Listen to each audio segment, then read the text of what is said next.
Hey guys, how's it going? Just getting ready to pack up for the weekend here, and I wanted to do a little video of what Trent and I have been working on the last couple weekends, and that is concrete work. For 2 weekends in a row, we've been working on concrete, and not just regular concrete, we've been doing stamped concrete. And I'll explain it in a nutshell. I'm no expert on it. I did it a couple times years ago, 12, 15 years ago. I did a couple small stamped concrete jobs. One was for myself and one was for a friend. And a buddy and I, Jason, went out to a class to learn how to do this stuff. We thought it'd be neat, to kind of learn how to do stamped concrete. So we went and did it. It was like out in Chicago or something it was with a company called Increte. And I wish I would have watched a little 4-minute video they have on YouTube so I would have got a little refresher course on how to do it, because I didn't do it perfectly, but it still turned out really nice. So I'm going to show you what it looks like before you clean it up, which is back here behind me, and then I'll show you what it looks like after it's cleaned and with the clear coat on it. And I'll explain the process a little bit to the best of my knowledge, but there are videos out there that you can watch to learn how to do this stuff. And I'll just walk you through what I did here. And all of our concrete that we did, we mixed in our mixer. I built a mixture years ago. I've shown it on other videos. It mounts to the back of our tractor. It runs off the PTO, and I can do 10 60-pound bags of concrete at a time. So what you're looking at right here, this is 80 60-pound bags. We did it in 2 pours. We did this one last weekend, and we just did this one this weekend. That's a pretty good size area to do when you're not very experienced at stamped concrete. So that's why I did it in 2 pours. And you can see this is just lightly washed right here. It still hasn't been scrubbed. And when you scrub it, you use an acid wash on it. I used muriatic acid, and I did 1 part muriatic acid, 10 parts water. So you can figure that out however you want to figure out. I figured it out in cups because I had 2 cups of muriatic acid, and and I put 20 cups of water in it, and that was my cleaning solution. And what that helps do is you lay a witch's broom, on its side, on its flat side, and you scrub across the top of it back and forth like that. You don't want to take the color, your release agent, out of the grooves. So I'm going to back up a step, and I'm going to explain it from start to finish here.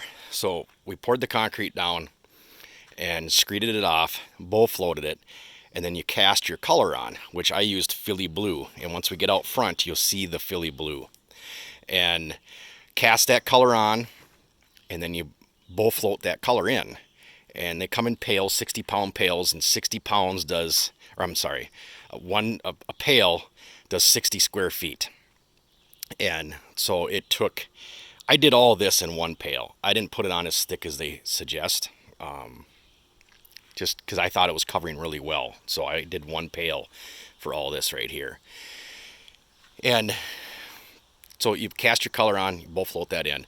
Then when you go to do your stamps, you cast another, they call it the release agent. So you cast the release on, which is a real fine, really, really fine powder. You cast that on, and then you put your stamps on there, and then you walk on your stamps. And my stamps just happen to be right here. And they interlock together. And my daughter Megan figured out how they interlock together, because it had been so long since I used them, I couldn't figure out which one had to go which way to make the pattern work right. And she figured it out. And so once we did figure out, we laid them out on the ground. I took a picture of them so I could remember again once I go to use them again. So those are the stamps. They're just rubber, and they have the pattern in them. And you just flip them down onto the concrete like that, and you just walk around on the top of them. That embeds your pattern into the concrete. So, and then you just lightly lift them up and move them to the next spot, and you just work your way across. So this is what it looks like. And then you wait 3 days. After you've done this one's been a week, and I didn't wash it yesterday because we had just poured this one, and I didn't want any of that acid to get onto the fresh concrete. So I'll wait for another week until I wash this, which will be fine, because you have plenty of time to be able to wash this stuff off with the muriatic acid mix. So that's what it looks like right now, and now I'll walk around out front and show you what it looks like once you muriatic acid wash it, and then you put this product on there from Increte again called Diamond Clear, and it makes the concrete look wet all the time. Now, Big difference here, huh? This is sealed, that's dry, you can walk on it, but it looks like you just sprayed it with a hose. This is what it looks like when it's after you acid wash it with that broom. You spray a little acid wash on there and then you just run your broom back and forth right on its side. Don't use the bristle parts down into your grooves because you want to maintain, see all those little dark spots and stuff is that release agent that you don't want to pull out of it. You want it to kind of stay down in there to give it the contrast. And so you can kind of see the Philly blue, you can kind of see the actual concrete colors, you can see the darkness of the release I used, you can see all these colors. And I got a little bit of cleanup. I got to go back with a wire brush and clean up some spots along the concrete of the floor of the cabin here. But so all this I finished yesterday, and that's what the back will look like once it's all done. So we just did this little stamping across the front, and now the next time we come up, we're going to pour concrete right here. We'll go 7 feet out in the width of the front of the cabin here, and that'll give us, and what we're trying to do here is keep the sand out. Every time we walk in there, we bring sand in on our shoes, and we have a rug in there and stuff, and you know, you're constantly having to shake the rug out. And we could probably do another one out front, but now with the concrete, you know, we could do a mat right there and that'll help with the sand. But now when you walk up onto here and go in, a lot of that sand will be left out here, hopefully, and I'm sure it's going to work. But so we'll do this next time. I figured this out to be 120 bags of concrete right here. And the nice thing about mixing this ourselves is we can go at our own pace. And really, it is no trouble to mix this stuff in our mixer. I mean, yesterday to do the back, it took us an hour and a half, start to finish. That was the time we turned on the mixer to where all of our tools were cleaned up. We were done with everything in an hour and a half. So it really goes fairly quickly, but we can work at our own pace. We don't have to get a concrete truck here and, you know, a minimum load charge of $300, you know, just to get it's $400 up in this area. It's $400 just to get a concrete truck to show up here. And that could be no concrete in there at all.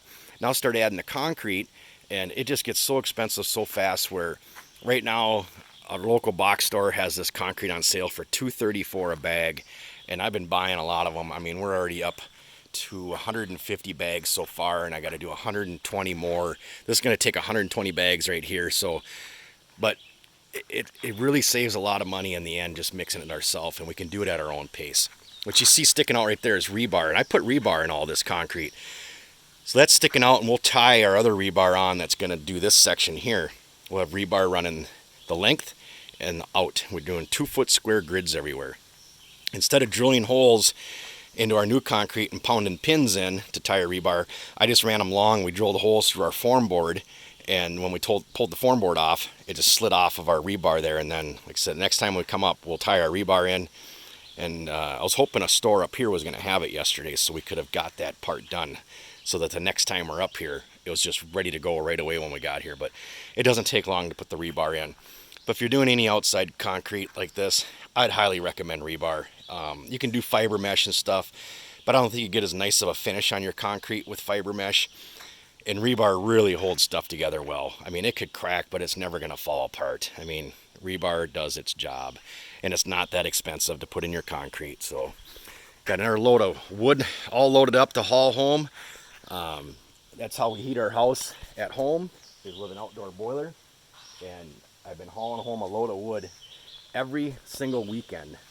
When I go home, I haul home a load of wood. There's a couple cords of wood on there, and it's a good place to get wood. Is up here. A bunch of people have been clearing their lots up here lately, so I've been asking them, hey, what are you gonna do with their wood? What are you gonna do with your wood? And they're like, gosh, I don't know what to do with it. And I'm like, I'll get it out of here for you. And they're like more than happy for me to come and load up the wood and get it out of their lots.